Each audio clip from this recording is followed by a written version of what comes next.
Oh. And there we go, live for another week of Bogus Hangout. So it's been an odd week. Last week I had the kids off school, so that took up a lot of time. You know, kids have this boundless energy, and trying to keep them amused takes a lot of time. They wanted to spend time with you. That's a good sign. No, no, they just wanted to do a lot of things that they're not supposed to do, and therefore spending time with me was the best way of preserving some of the house. You know, we did a few days out and things like that, but mostly just to burn off some of that energy, so that have an evening we actually get a little bit of quiet time. Or at least that's the plan. And be careful about making plans. Yes, children laugh at plans. Don't know, Vin. How are you? So, let's kick ourselves off the usual way. And Bill, what have you been up to?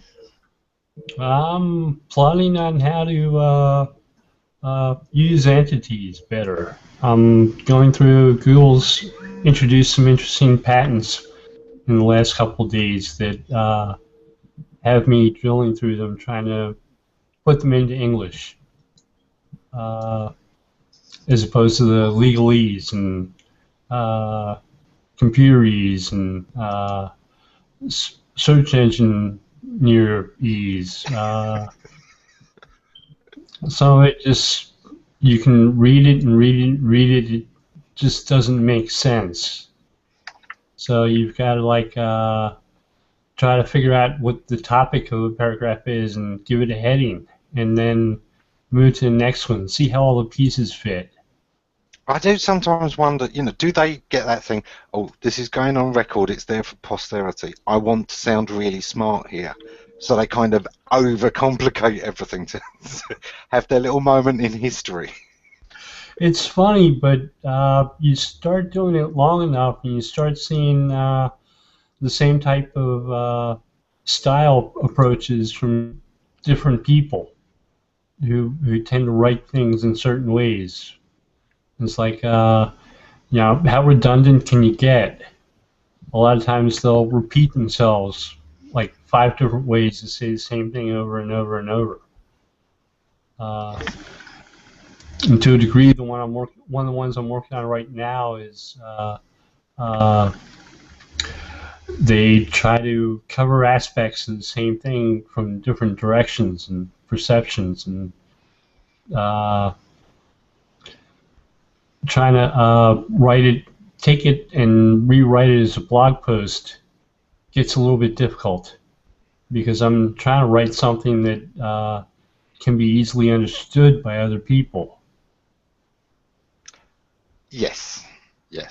And that's the hardest thing, I think, often with SEO, is trying to get the point across simply without oversimplifying. And it's something that people so often go wrong with, is that, trying to get a simple message often ends up getting the wrong message, because there's always so many provisos, there's always so many what ifs, and there's so much history and context that it all has to fit into.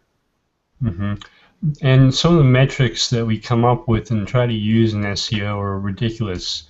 There's a reminder of root linking domains recently is one. People tend to like it because it shows that you've been linked to from a lot of different sites. And I tend to dislike it because it confuses popularity with authority. A lot of people read Reader's Digest. That doesn't mean Reader's Digest is the best source of information about the things they cover. Yeah.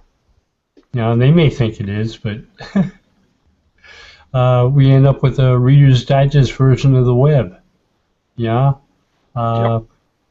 Someone makes an important scientific discovery regarding black holes, and the pages that tend to rank best for that are mainstream media science articles, rather than ones where people who know what they're talking about know the science really well write about it, no matter how well they write and how entertaining they are, because they're not like the super well-known mainstream media source. They don't rank highest for that. Mm. They don't get all the links to them, which is sort of a shame. Yes, and unfortunately, it also tends to mean that the controversial and the really popular media, which is often because some of its facts are iffy and it's contentious and people link to it a lot, tend to be the sources that get some of the highest coverage as well. Some of Well, a the lot of news people were sites that, shouting a couple of weeks ago when Google engineers came out with that paper about knowledge-based trust, yeah. and they said we got to rely less on links and more on how accurate these resources are and how correct they are, and so on. And it said something like a document that has very few errors is often shown to be more trustworthy. I So, think it's such a tough one. Go on, Vin. well, I know you guys are SEO, and I certainly believe in internet optimization, search engine optimization. But this is an interesting conversation because it's something that scares me. It scares me to see companies invest their entire marketing strategy around search engine optimization, primarily because I know what we're talking about isn't quite related, but it is related in the sense that Google's a machine, and right now they're trying to configure that machine to get the most accurate results. And oftentimes those results aren't accurate. I mean, I do work for dentists, and I'm constantly finding dentists outranking my clients who don't have anything in place in terms of what basic SEO would suggest. They don't have any content. Their titles are hilariously not related to why they would be ranking, and yet they're ranking. And so you're leaving it up to a machine to determine whether or not your business is going to grow, or whether you have a reputation in your market of being an authority on a topic. And I'm just listening to this, it almost scares me to see. Mm-hmm. I feel like SEO is a secondary component to an overall business marketing strategy where, Ammon Johns, to your point, I saw you comment somewhere out on the interwebs that, go into like your local chamber of commerce or whatnot, building offline real relationships, doing it sort of the old school way, and maybe SEO comes in on the back end, and maybe I'm oversimplifying to some degree, but just listening to what Bill just said about, the fickleness of Google and how they are able to see who the real authority is. If I'm the real authority and Google doesn't recognize me as that real authority, do I just throw in the towel? No, I would say no. You need a different approach. The fascinating part is that it's a kind of game of watching us watching you. Google is a machine, but what it mostly does is try and emulate us. It looks at the signals that we give off as people as a whole. So the things people are sharing, the things people are talking about, are obviously the things that are important to us. The things that get a lot of traffic are obviously things that are important to us. And unfortunately, we do have this tendency, en masse, we dumb things down. In mass, people are pretty damn stupid. We get this mob mentality. Mob is a way of taking 50 intelligent people and bringing it down to lower than the IQ of the lowest one of them, because it's only what they can all agree on, which is a fraction of anything any of them think. Studies have shown that when you try to crowdsource problems like how many Easter eggs are in this pickle jar, people tend to do really well with those answers. The question is, do they do as well choosing the best pages for certain queries and search results? Are the pages that they click on when they're looking at a set of results really the best results? Is the search engine tracking those, and does that influence rankings later on? It's possible that it does. Well, I think it speaks to this very interesting dilemma I had about a year ago when I first joined Google+, and I sort of started to get online active, where I was interacting with people and whatnot. and I played that influencer game where I was interacting with some of the more prominent figures. And it took me a few weeks to look at some of the content that was being prolifically shared, and I started to sort of make judgments of a system in place, and it's all linking back now, because the reality is what I was saying was the world is fooled into believing something is a legitimate piece of content because it's got 1,000 shares on Twitter, and now you're telling me that the search engine is sort of manipulated at the same time, where they're saying all this stuff is being shared for all kinds of weird, freaky mob mentality reasons, and Google is placing a high ranking on it, and so it feeds the problem, because now this is the piece of content that comes up, and it's the biggest piece of drivel that doesn't give the right kind of advice, but yet that's what people see. And now Ammon Johns likes to talk psychology. Now you're talking recall bias, and what people think is the truth is what they see on a consistent and regular basis. Just listening to this, it scares the crap out of me, because I like to think that there's a little bit more ability to control the predictability of a business. So if I'm a professional service provider, is it more predictable for me to rely on Google and what's being shared out on the internet, or build a relationship with a referral partner who knows me and can send 20 clients my way? You know what I mean? It's possible Google may be looking at some signals that you don't expect. Like, as a local service provider, Google might be looking at the number of times people get on their desktop computers and search for driving directions to a particular business. And there was a white paper Google came out with where they said there was a heavy correlation between requests for driving directions and number of reviews that sites had received. And when Google starts talking about correlations like that, you pay more attention than when an SEO group talks about correlations like that. Well, that's an interesting correlation, because that kind of signal examination or consumption could explain a lot of why certain sites are ranking above others when on first glance there's no justification for it. That's interesting. Let me just bring up Bill Bean's comment here, because he's saying Google is trying to serve a broad audience, to say the least, and it's a mass market product. The Reader's Digest version might actually be the best approach. If your needs are more academic in nature, perhaps a different search engine would be better. And there are a few search engines out there that are much more fact-based and academic, whereas Google is often trying to serve the zeitgeist. It's trying to serve people what they want. I don't know if John wants to sort of jump in on whether this has been a topic around the office. Is this a thing that people do wrestle with daily? Sure, definitely.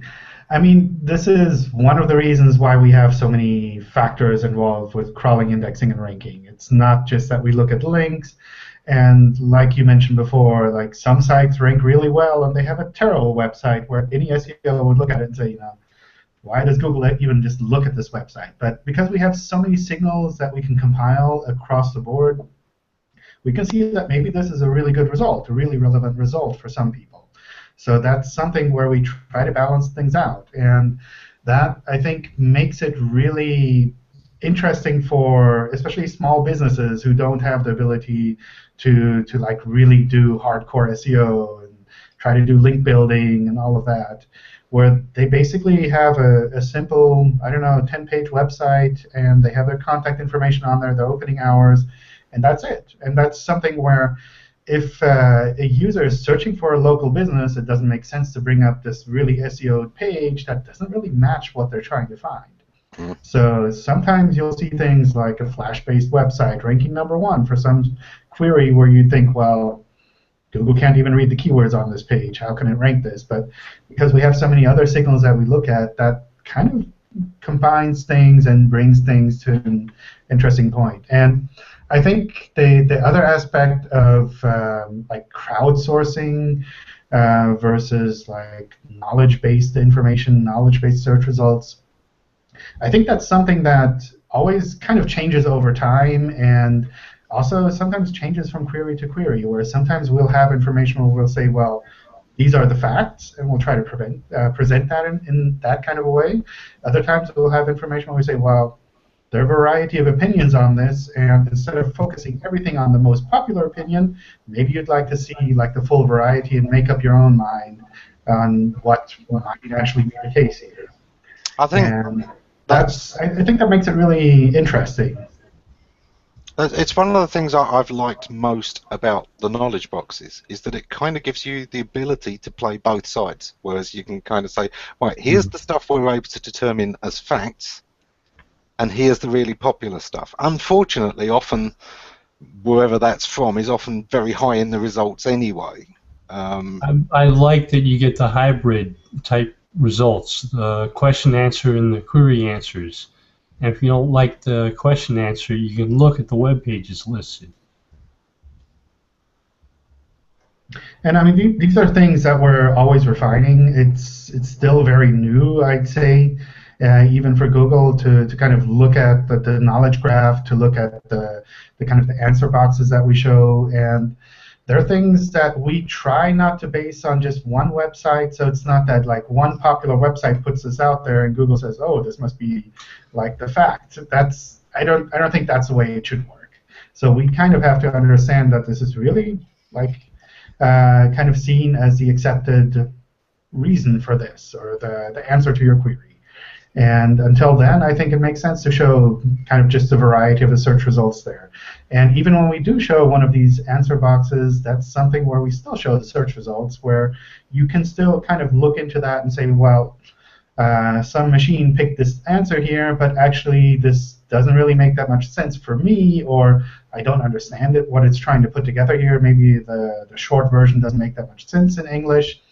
And that's something where you can still kind of dig in for the answers. And I think that makes it really interesting on the web, in that you can kind of research these things yourselves without really having to step out of the house. You don't have to go to libraries.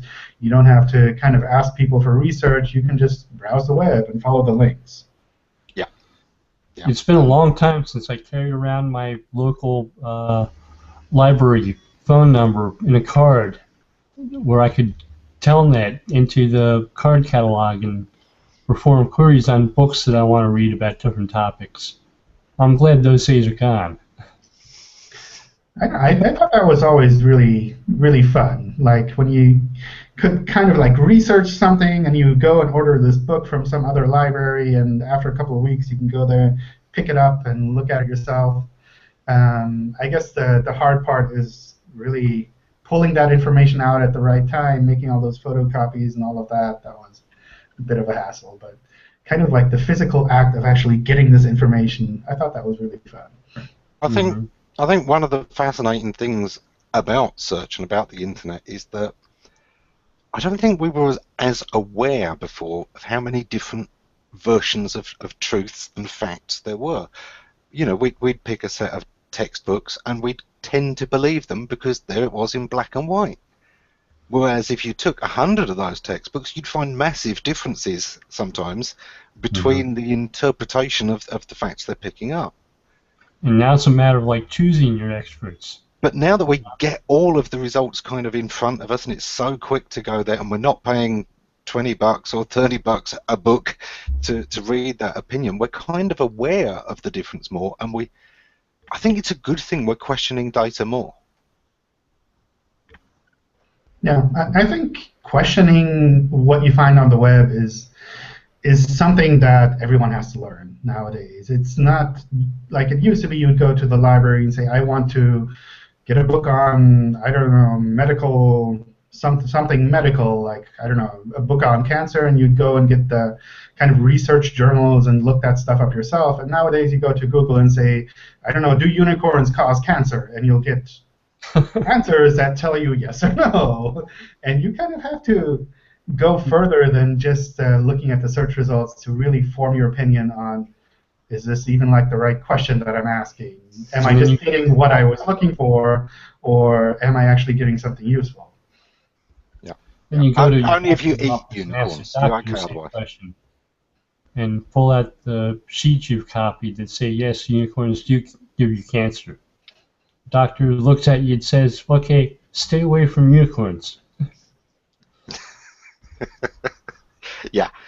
But it's all right. It's only if you eat unicorns. Just meeting them is fine. It's only eating them that causes cancer. Everything you eat causes cancer these days. Mm-hmm. Or fixes cancer. Or both. There's quite a few of things that are both. Mm-hmm. That was like Pierre's post, right? Yeah. Yeah. Our old friend and colleague Pierre Farr was sharing one of these, which was a study on which foods are said to cause cancer, which are said to cure, and the amount of correlation and foods that were both was very fascinating. Mm-hmm. Yes, you've got to take the data that goes in has to be questioned more. You know, we're learning to question the data that we get out, but I think sometimes we're still not asking enough questions of the data that goes in. And Right. When that article says that bacon and barbecue help cure cancer, you've got to wonder. Yeah, it wasn't written by a bacon manufacturer, a big farmer in eastern Massachusetts. If it says Hormel, question it.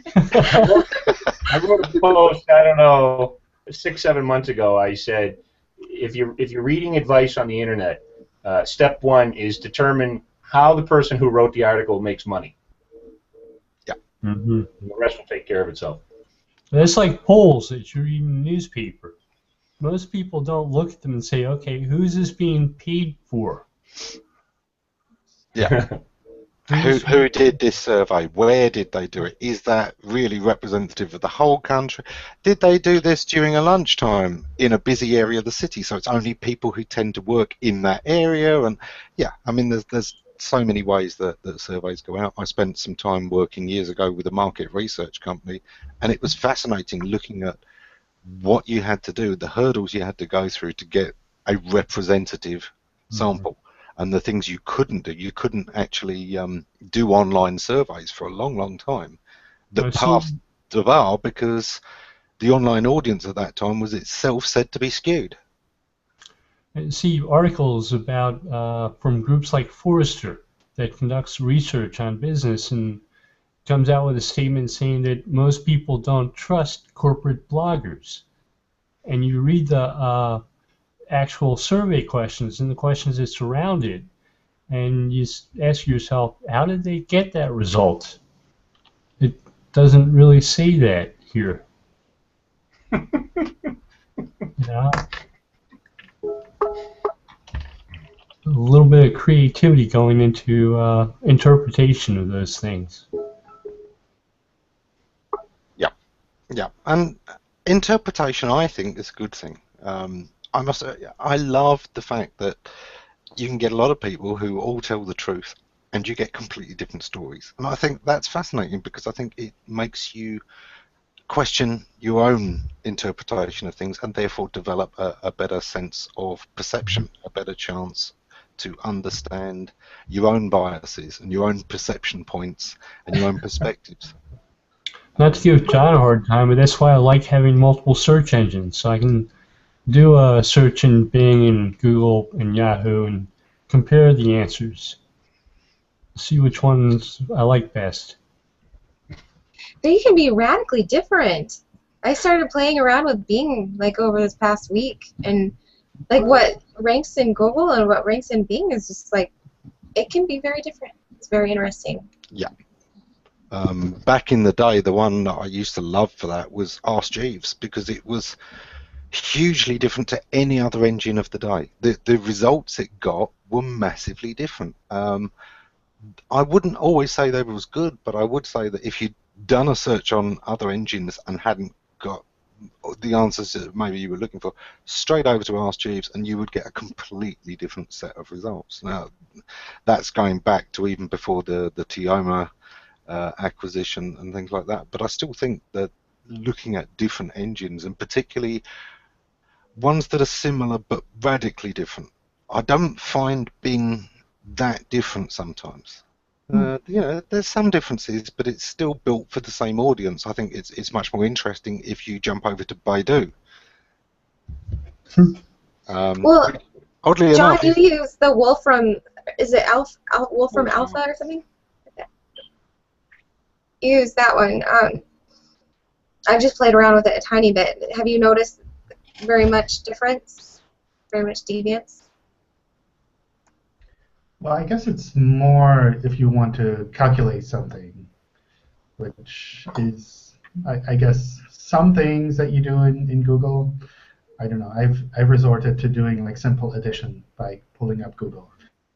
It's kind of crazy. Like, let me start this cluster of 1,000 servers somewhere in a data center to do something that a simple calculator could do. But I think like on Wolfram Alpha, the interesting parts are when you combine different units that really don't make any sense. Like, I don't know, how many football fields in the UK?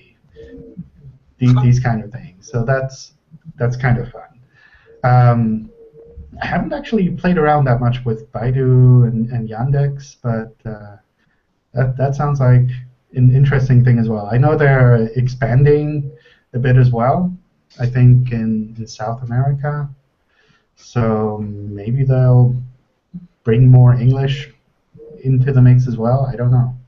I end up getting white papers available to me on Baidu that I don't see on sources in the United States, but I find myself afraid of clicking on the links to them.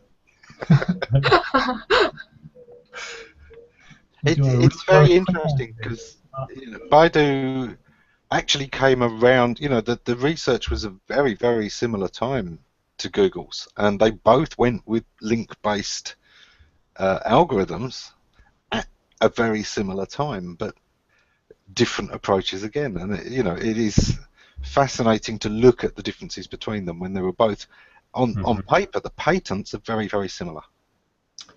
I went to a meetup presentation on international SEO a few weeks ago, and the people giving the presentation have worked with clients in Russia and China, and they were all saying how much they liked the indexes algorithm and how well it worked for local search results. And they all were saying these are better algorithms than Google is using. And I looked at the patents and I couldn't see it. People that would do anything for gold.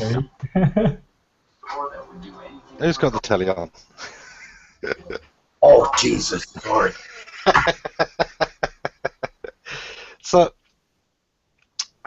one of the things we're saying is that, the ways we look at information is different. And Google is a fascinating example there itself because it looks at information in so many different ways. And I must admit, the thing that makes me geek out most about the one thing I would love to work at Google for is to be on the inside from the learning that machine learning must be teaching, because that kind of deep learning approach is so new, and the revelations it must give about how we learn and how we evaluate things and how the smallest error in weighing information can, if not caught early, ruin a whole index.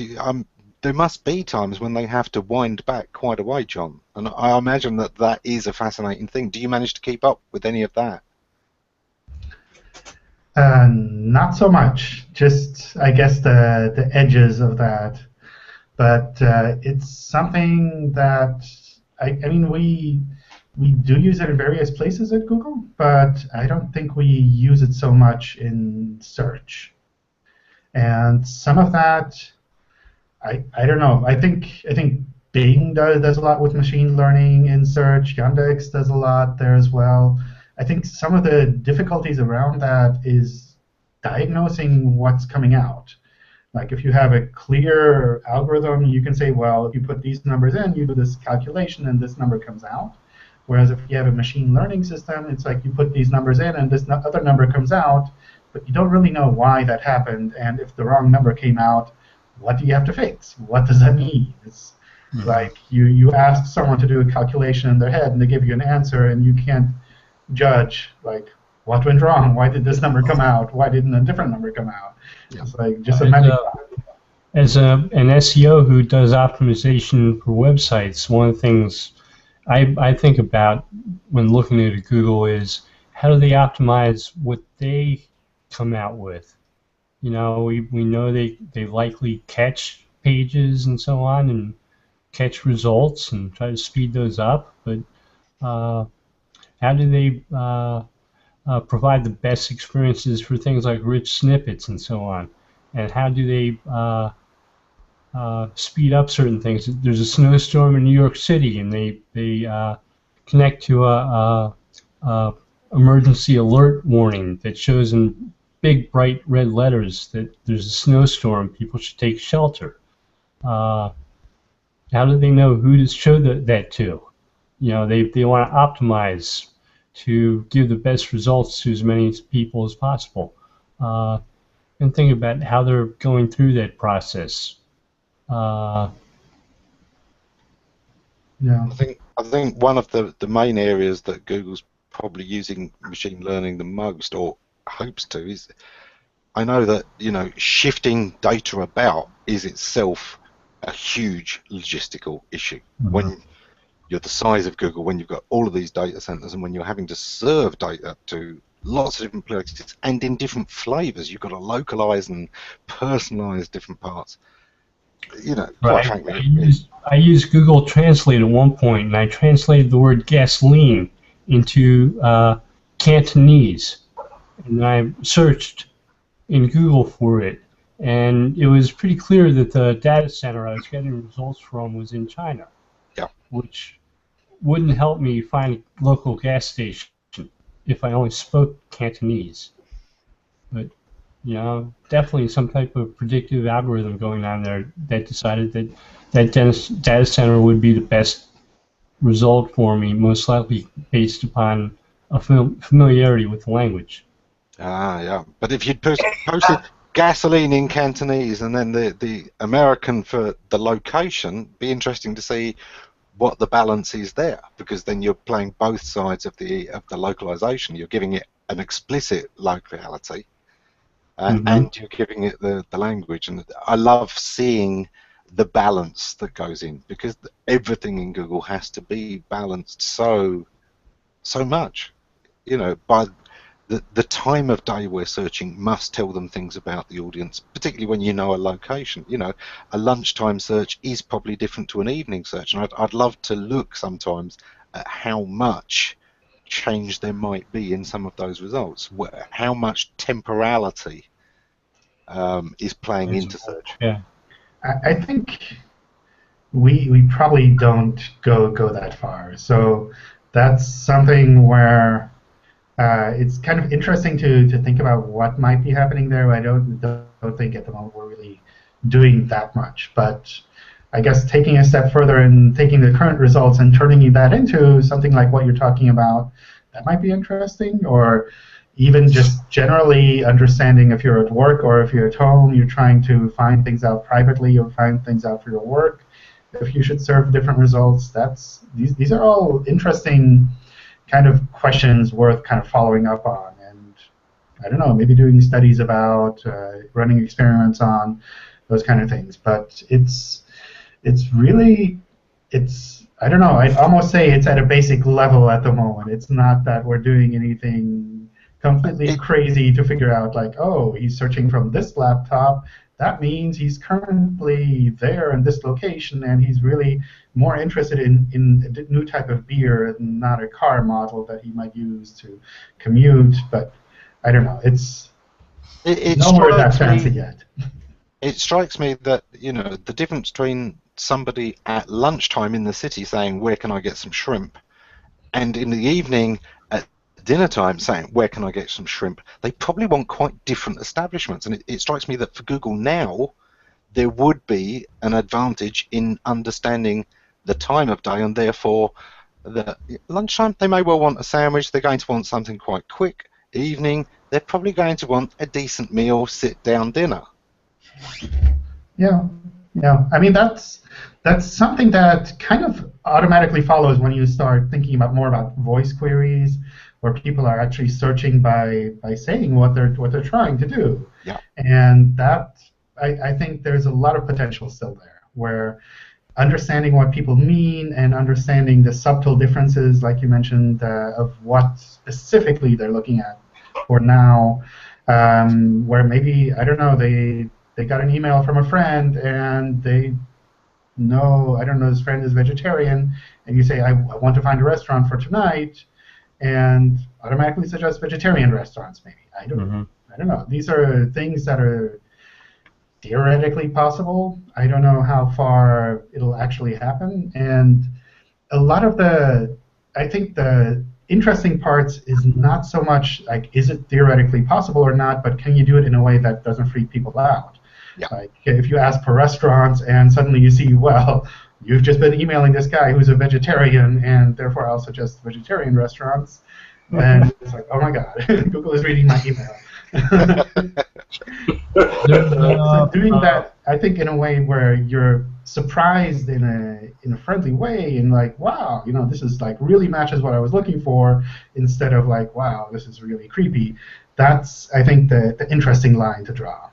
Yeah. Some of the discussion that came out around Hummingbird talked about natural language processing, parsing the queries to try to understand better what people were talking about within them. And one of the sites that I saw mentioned in those discussions was BerkeleyNet, which describes what they call frame senses, or words that tend to be related that talk about specific topics. Like if you work at a restaurant and you're talking about a restaurant, there are a lot of phrases and words that you use that involve that restaurant. For a search engine to be able to understand that type of frame, that the context of a query, the language used, can help it understand better what the person's trying to get out of the search engine. Let me just quickly bring this question up. What's the best engine for local searches?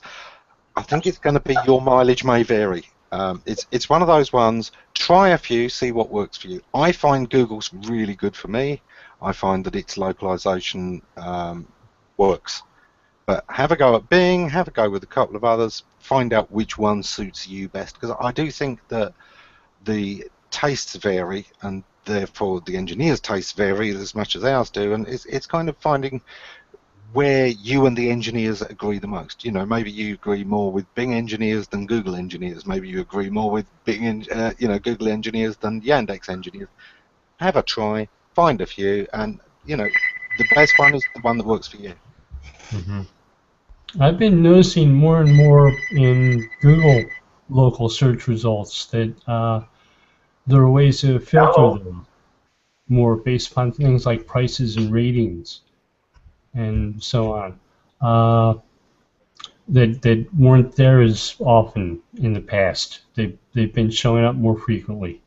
And Bing has been offering things like availability of menus for restaurants and takeout ordering buttons, where you can use a third-party takeout service to get food from a restaurant that you find in search results that Google hasn't quite caught on to yet, hasn't caught up in that area. So it's going to depend on what you want for that local result and what the search engines provide you. I've heard, like I said, good things about Yandex, but I'm not really doing many local searches in Russia, so it's not going to help me much. Well, I have to jump in because I'm running Nexus 5, and basically when I'm actually doing all of the searches, anything I'm looking for, food, hotels, whatever I'm looking for, it's going to show up right there in my tabs, and it's going to be quick, it's going to be fast, and all the updates are already to my phone versus a lot of the other devices that haven't really caught up. And I think that, to me, I think Google's really caught up to that aspect because it's actually helped me to define more than I would use other services or applications. Just wanted to jump in there. I think it's gotten smarter. Same Google Maps results.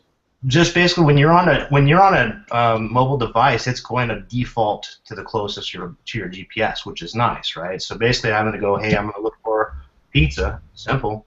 You know, it's going to give me that location. It's also going to show me all the reviews. It's going to pull it from third parties as well. So I have not just a Google review. I've got other areas that I can go into to get that additional piece. Say, oh, well, I do want to go to check out this restaurant. Mm-hmm. Or pizza place, and I'm going to order from that, or so basically, in a touch of a button or a voice command, I can then have something right up on my phone, and I think that's what's lacking with a lot of the other devices. They just haven't caught up to the newest patches or updates to the technology on Lollipop. I tend to see a lot of Foursquare results that pop into my phone when I'm near something. I've never seen Foursquare lately. Yeah, that's kind of strange. I'd like to see, because I'll screen my stuff with you, but I think that I'd love to see, because that's interesting to me that you were seeing Foursquare. Sorry, guys, but being able to have Foursquare has been gone off my radar for so long, and then you just brought that up, and I'm like, whoa, maybe it is pulling back up. So I'm curious. Just sorry, geek out moment. I think there are a lot of other specialized local search engines as well. Things like Yelp, but also all of the travel sites, Travelocity, Expedia, those kind of sites. You do get a lot of information from local stuff as well. And sometimes you don't really need to use a generic search engine like Google to get that kind of information. I've found that depending on where I am, one of these other engines might work just as well. If I'm looking for pizza, then maybe Yelp has more information because people local in that country don't use Google that much. I don't know. It really depends on where you are. Mm-hmm. Sometimes you're more interested in the reviews that people leave than you are what's on the actual web pages of the site. Yeah. You can get lost in the reviews though, and wondering who wrote that and why. What was the issue they had? All the other reviews are quite good, and this one obviously had a problem with this member of staff. What was going on there? But Hart says he thinks it's interesting what we attribute to Google's active abilities as to what sometimes the simple reality of it may be. And yeah, this is always one of the things, and it's sometimes made worse by the fact that Google are so clever, and they do put out lots of patents, and as we often say, just because they've patented it doesn't mean they're using it. So there are things where because there's a patent doesn't mean they're not necessarily using it. Some of the stuff from Bing, like the ability to order online, is likely done through an API. It has nothing to do with the patent that I can find. And that is so key. From just my little perspective, you guys are all, a little bit more expert than I am, but when I learned that little piece of knowledge, that opened up, this whole other aspect of the internet to me. I was like, wow, really? Because I thought because they were publishing this patent, that meant that they were using it, and so, made everything a lot more confusing when I tried to learn about it. But when I learned that, when you guys opened that little knowledge piece to me, I was just like, wow, that is so huge. I must admit, I've always tended to think, right, if they've published this patent, then they're probably using the technology in some way, but very unlikely they're using it exactly as published, because that would be a bit too much information to give a lot of people. They'll be starting to play and trying to game this system. Take the paper. Or they go down the rabbit hole too far. Mm-hmm. Then again, it bugs me when I find a patent that's been filed in China and there isn't a version filed in the U.S.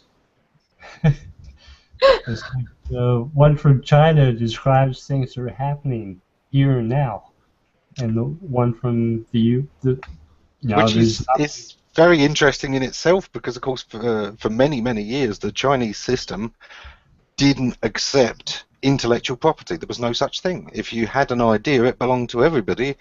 If you want it to be secret, don't tell people. Once you've told people, it's theirs. They didn't have intellectual property, which is why so many of the knockoff products and brand copies and things like that were coming out of China is that wasn't illegal. There was no such thing as intellectual property. You couldn't copyright things. You couldn't brand things in a way that nobody else could copy. If you It's can a work whole out how other to do way it, of you're allowed to thinking. do it. Yeah.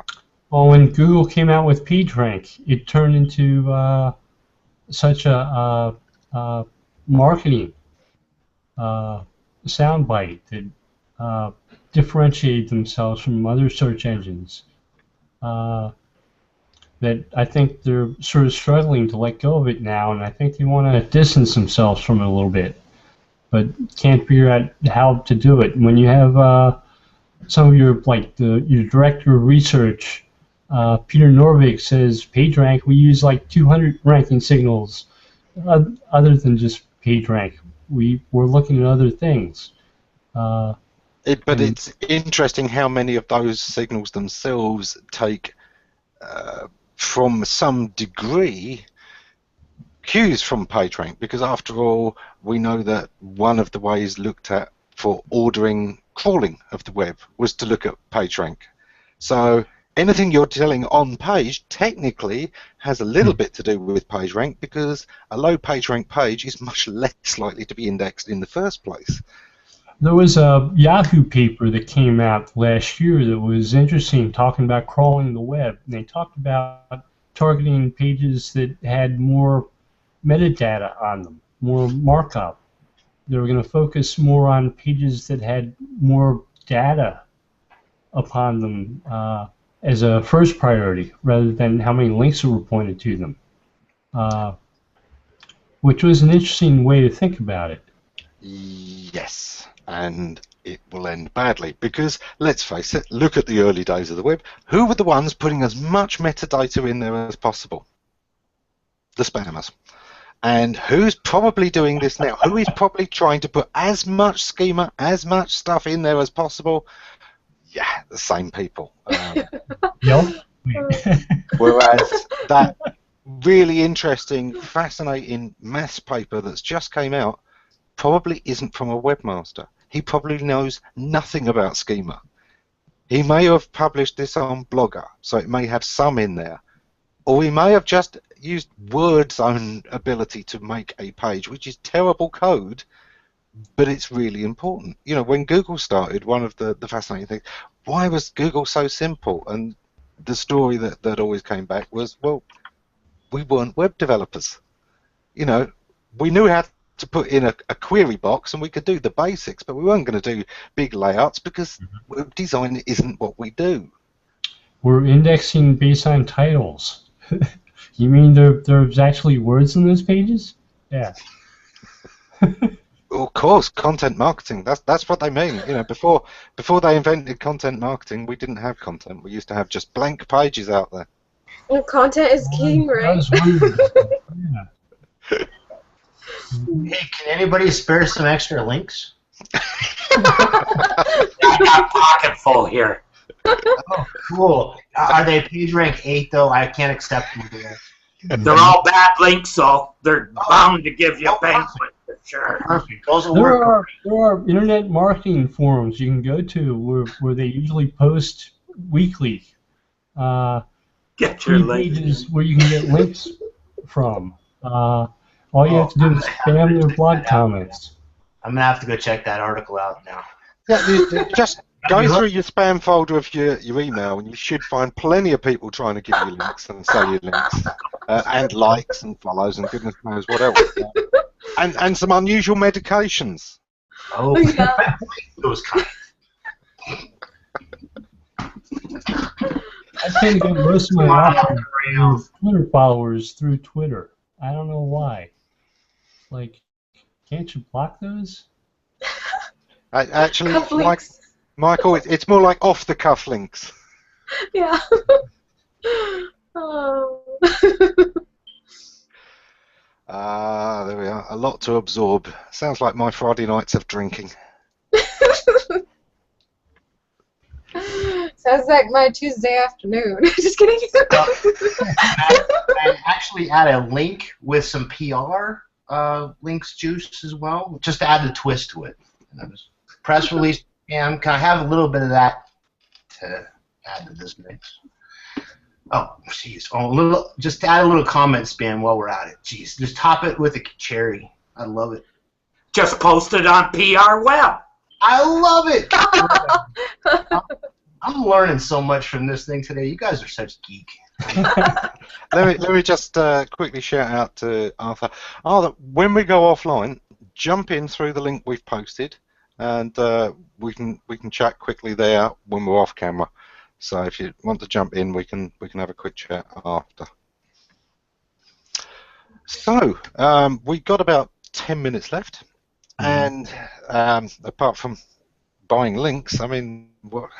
Does anybody remember sending press releases to a newspaper through a fax machine? No. No. My boss did a lot of that. I had to do lots of that, and that was so ridiculous to get calls saying, "Hey, by the way, stop faxing me."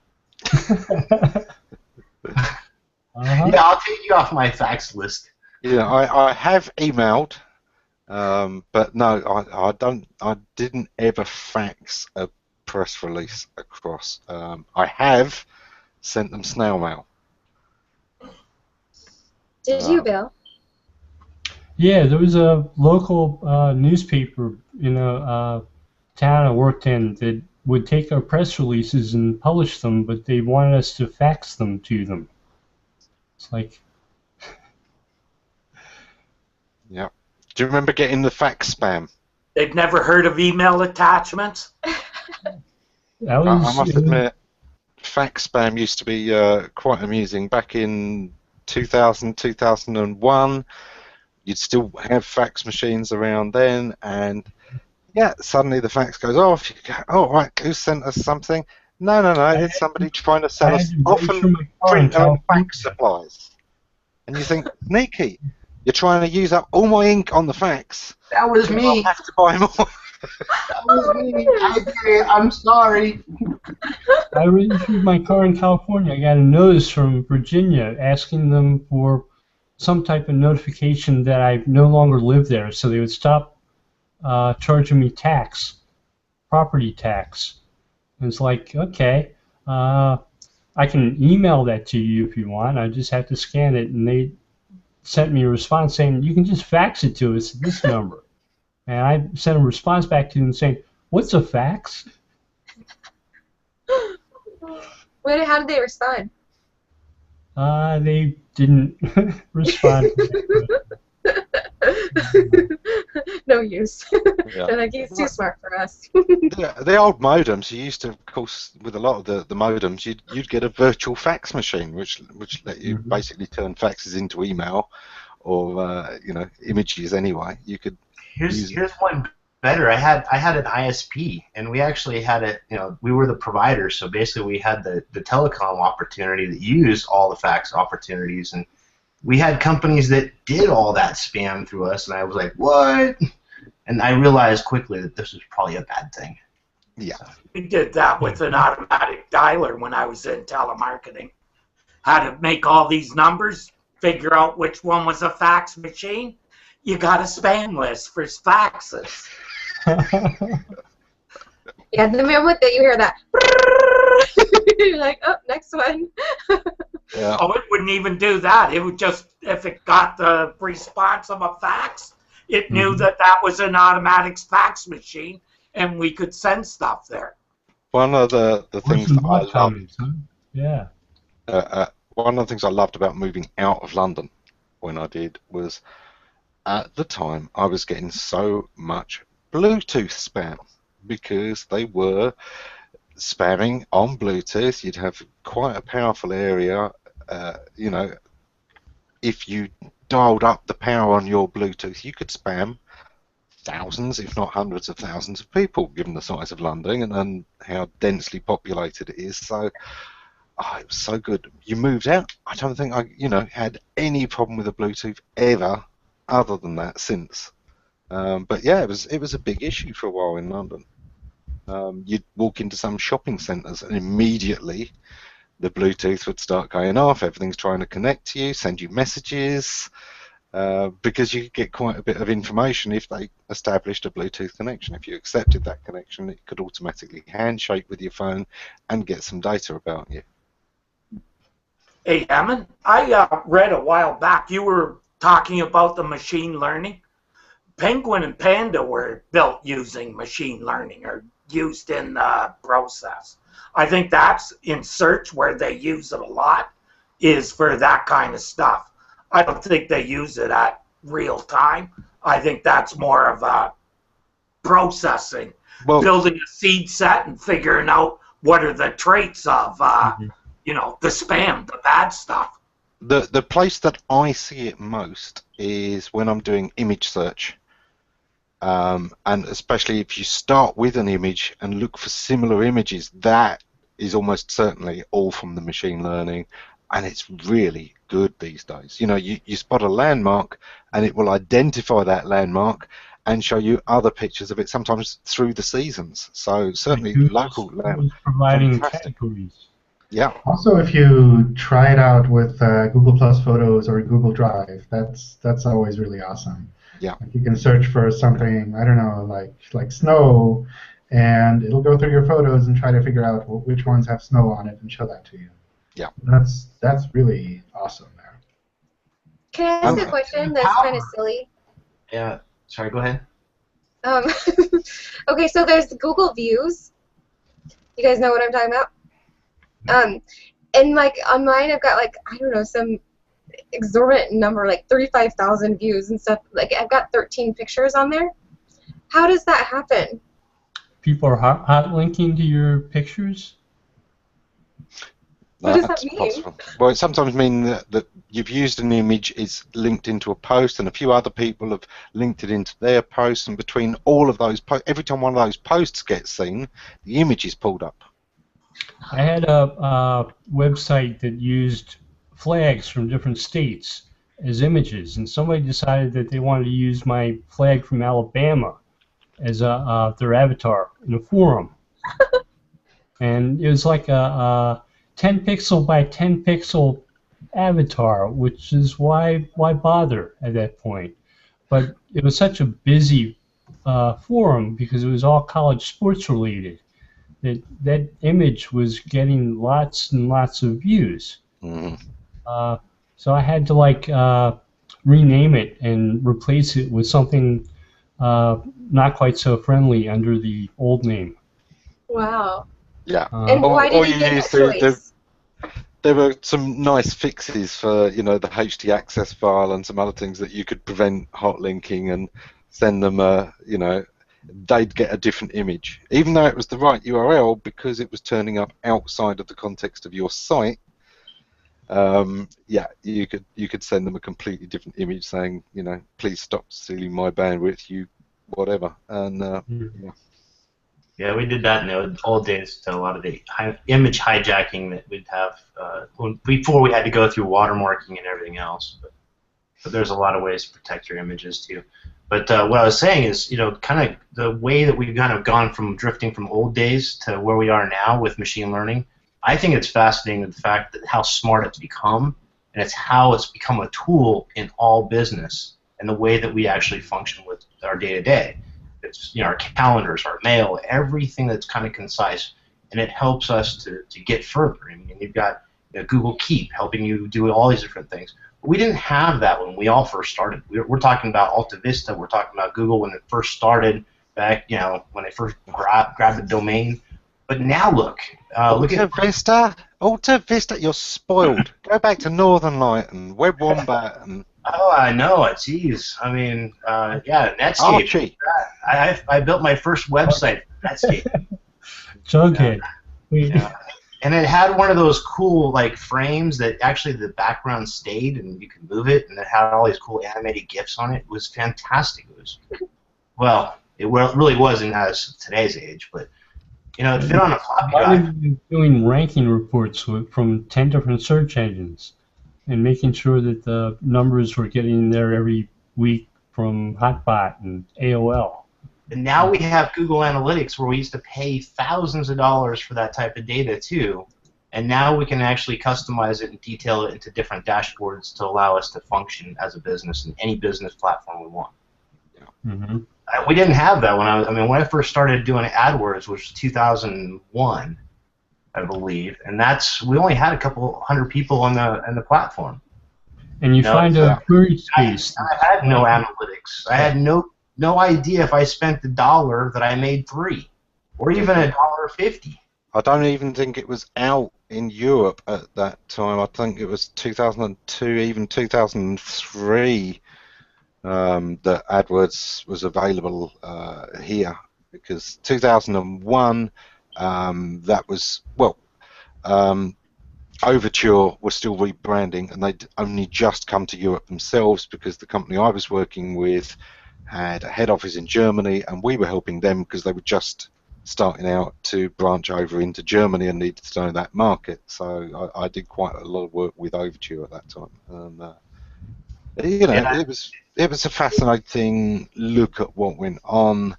I loved the fact that it gave a whole new way of earnings, and of course AdSense has expanded that and proven it beyond measure. There's a lot of businesses these days driven by AdSense, by AdWords advertising, and I think that's a good thing. Yeah, there's some that again we misuse it and spam it, but I think overall more options are usually a good thing. But it kind of, to take your point, I think this brings us all back around again that machine learning is fascinating, and it's been a hell of a journey with how much smarter search engines have got. But I do sometimes wonder, have we got smarter about how we use and trust search engines? Because that is also important.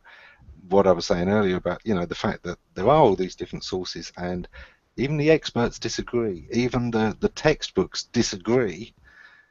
I think sometimes we also need to get that bit smarter ourselves. Sometimes it's not about how great the answer is, it's about how smart the question is. And I think if we're all looking to ask better questions, we'll all do a lot better. We are pretty much at time, so let's have a very quick round of what everyone's up to this coming week before we sign out. Bill?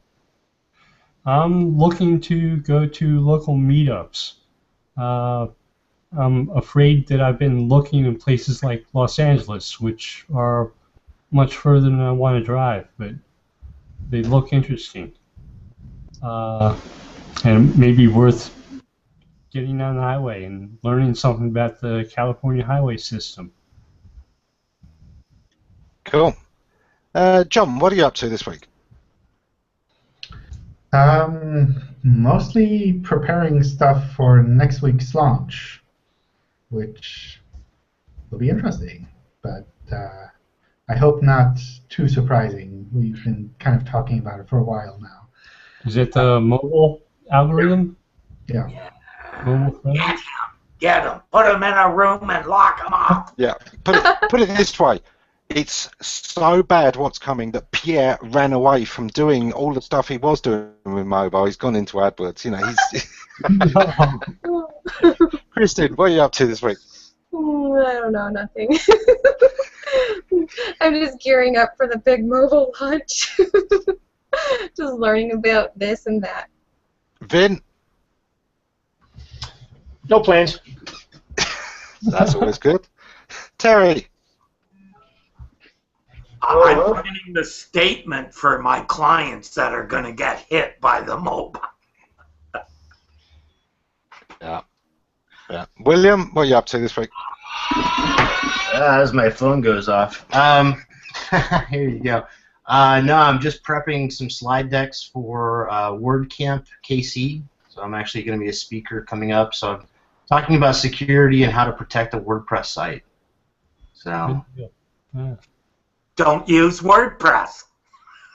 Well, that's half the world. So basically, you still have to learn. You mean it as a username? Yeah. They should do it the old way. It's still the best. Okay. That's us for this week. We will catch you next week. Green room's still open, so take care, everyone.